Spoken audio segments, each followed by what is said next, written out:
Hai rekan-rekan, Assalamualaikum warahmatullahi wabarakatuh. Welcome back to Personal Test. Di video kali ini saya akan membagikan soal tes psikotes, yakni Attitude Test DISC. Nah, tes ini sering sekali digunakan berbarengan dengan psikotes Aptitude Test. Nah, untuk Aptitude Test, rekan-rekan bisa cek linknya di deskripsi. Nah, jika rekan-rekan mendapatkan tes Aptitude Test, maka rekan-rekan juga akan mendapatkan tes Attitude Test. Nah, di sini kita akan bahas mengenai soal Attitude Test ini. Jika langsung saja kita mulai, tapi jangan lupa subscribe channel ini agar rekan-rekan dapat info terbaru dari kami. Langsung saja kita mulai ke Attitude Test. Nah, di sini tentang Attitude Test itu yakni tes perilaku, sangat sederhana namun sangat bermanfaat untuk mengetahui bagaimana kepribadian setiap orang. Jadi ini untuk menentukan kepribadian ya. Nah, untuk Aptitude Test itu untuk IQ. Nah, di sini di tes ini untuk mengetahui kecenderungan perilaku dan kepribadian dari calon karyawan saat rekrutmen di bisnis Anda. Ini materi ini saya dapatkan dari tes Attitude Test Frexor. Kemudian untuk sejarahnya sendiri ini dibuat oleh Dr. William Moulton. Boston menerbitkan sebuah buku The Emotion of National People, di mana dia menjelaskan framework yang kita gunakan saat ini. Dr. William Moulton Marston lahir di, ini tidak penting ya. Jadi intinya tes Attitude Test ini untuk melihat kepribadian dari dominance, bagaimana Anda menghadapi masalah dan tantangan, influence, bagaimana Anda mempengaruhi orang lain mengenai sudut pandang Anda, steadiness, bagaimana Anda menghadapi lingkungan, dan compliance, bagaimana Anda menghadapi aturan dan prosedur yang ditetapkan oleh orang lain. Ini tentang Aptitude Test DISC ini. Kemudian, nah di sini untuk grafiknya, behavioral insight-nya. Nah, di sini ada extrovert dan introvert. Kebalikannya ada task oriented atau ke people oriented. Nah, kalau misalkan rekan-rekan extrovert dan task oriented, maka rekan-rekan di dominasi behavioral insight-nya. Kemudian jika rekan-rekan extrovert masuk ke extrovert dan rekan-rekan people oriented berarti influence. Kemudian rekan-rekan introvert kemudian lebih ke task oriented, jadi orientasi kepada tugas. Rekan-rekan masuk ke compliance. Nah, kalau rekan-rekan introvert dan people oriented, rekan-rekan masuknya ke steadiness. Seperti itu.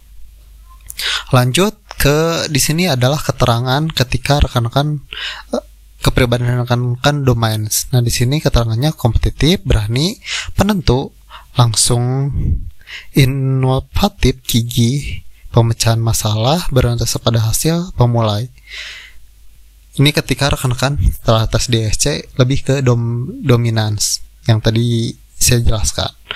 Nah, di sini nilai terhadap tim yakni orang yang memandang ke depan, berorientasi pada tantangan, memulai kegiatan, dan inovatif.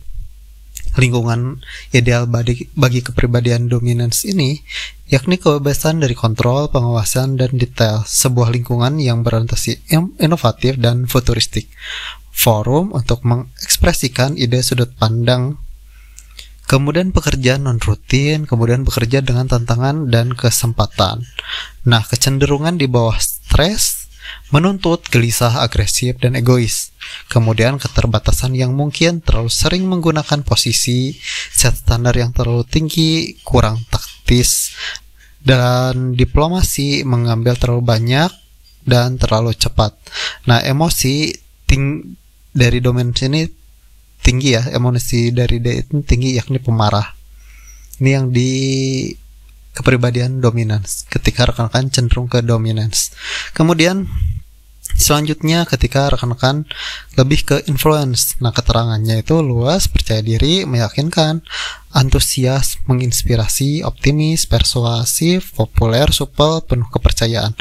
Nilai terhadap tim, jadi tim ideal buat mereka, atau nilai terhadap tim Jadi penilaian influence ini terhadap tim yakni optimis dan antusias, pemecah masalah yang kreatif, memotivasi orang lain mencapai tujuan, pemain tim, merundingkan konflik, lingkungan ideal yakni hubungan manusia yang tinggi, kebebasan dari kontrol dan detail, kebebasan untuk bergerak, forum untuk ide-ide didengar, supervisor yang demokrasi dengan siapa ia dapat berteman.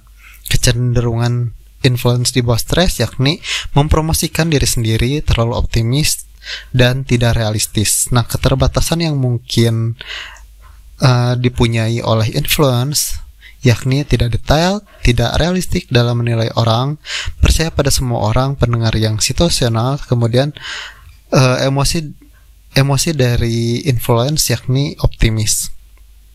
Ini ketika rekan-rekan kecenderungannya lebih ke influence. Kemudian lanjut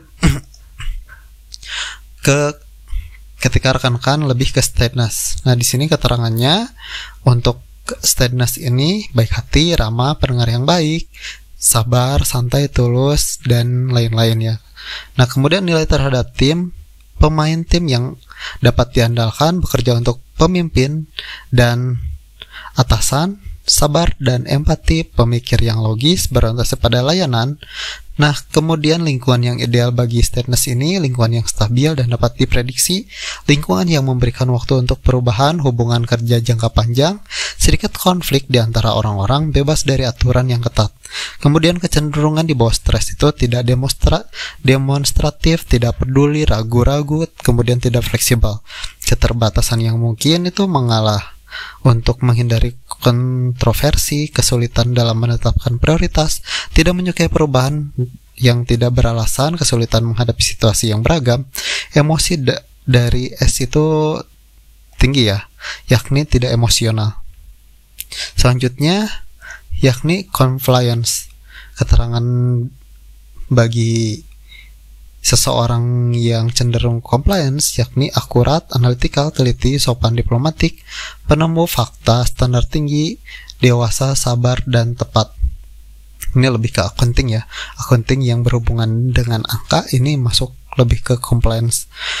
Nah, di sini nilai terhadap tim punya standar yang tinggi, teliti dan stabil, mendefinisikan, menjelaskan, mendapatkan informasi dan tes objektif yang untuk kenyataan, kemudian pemecah masalah yang komprehensif, lingkungan yang ideal bagi kepribadian atau compliance ini yakni di mana pemikiran yang kritikal diperlukan, pekerjaan teknikal atau area yang spesial, hubungan yang dekat dengan grup yang kecil, lingkungan kerja yang familiar, area kerja atau kantor yang private, kemudian kecenderungan di bawah stres itu pesimis, pemilih cerewet, terlalu kritis. Kemudian keterbatasan yang mungkin itu menjadi defensif jika dikritik, senang detail, terlalu intens dalam suatu situasi, kelihatan seperti terasing dan dingin. Kemudian emosi dari C itu tinggi atau ketakutan.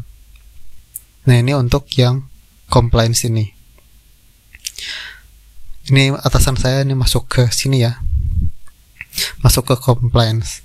Kemudian di sini cara mengisi untuk tes DISC attitude test ini yakni pilih satu huruf yang paling mirip kepribadian Anda dan letakkan jawabannya di kotak mirip. Kemudian pilih satu huruf yang paling tidak mirip kepribadian Anda dan letakkan jawabannya di kotak tidak mirip. Jadi di setiap kotak hanya ada satu pilihan paling mirip dan satu paling tidak mirip. Nah, kita lihat di sini. Nah, ini adalah soal attitude test. Ini untuk sampel saja buat rekan-rekan ya. Jadi di sini rekan-rekan tinggal dipilih saja. Nah, di sini misalkan dari keempat pernyataan ini mana yang paling mirip dengan kepribadian rekan-rekan. Misalkan membujuk dan meyakinkan. Ini yang paling mirip dari keempat ini.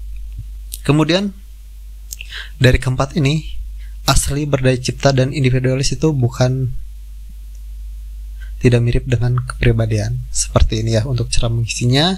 Ini dilanjut, soalnya ada 24 soal. Oke, lanjut. Nah, di sini soal-soalnya rekan-rekan bisa baca ya, bisa di screenshot.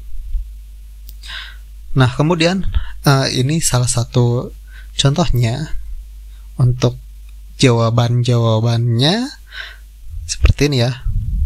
Ini ada 24 soal.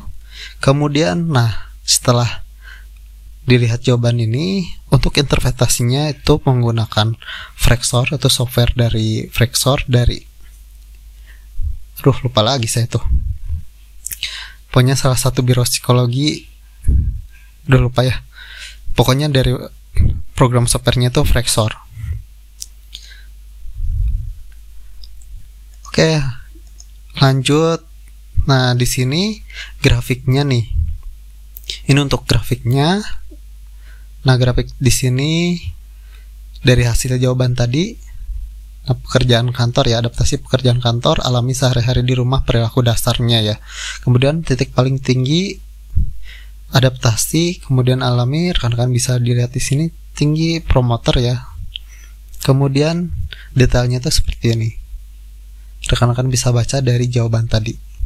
Nah, bagi rekan-rekan yang sulit memilih jawaban, rekan-rekan saya sudah buatkan DISC dengan istilahnya disesuaikan dengan posisi yang rekan-rekan apply. Misalkan marketing, saya sudah buatkan jawaban untuk posisi marketing dan itu udah fix. Biasanya attitude test itu fix ya, fix soalnya itu fix, jadi tidak dirubah-rubah, cuman kata-katanya saja yang dirubah atau posisinya saja yang dirubah.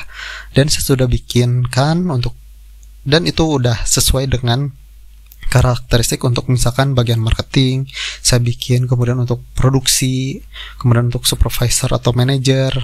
Rekan-rekan tinggal ikuti jawaban yang saya berikan. Rekan-rekan kalau misalnya tidak percaya juga, di sana sudah ada hasil interpretasinya ketika rekan-rekan menjawab soal yang seperti itu. Oke, mungkin dari saya cukup sekian. Mudah-mudahan bermanfaat.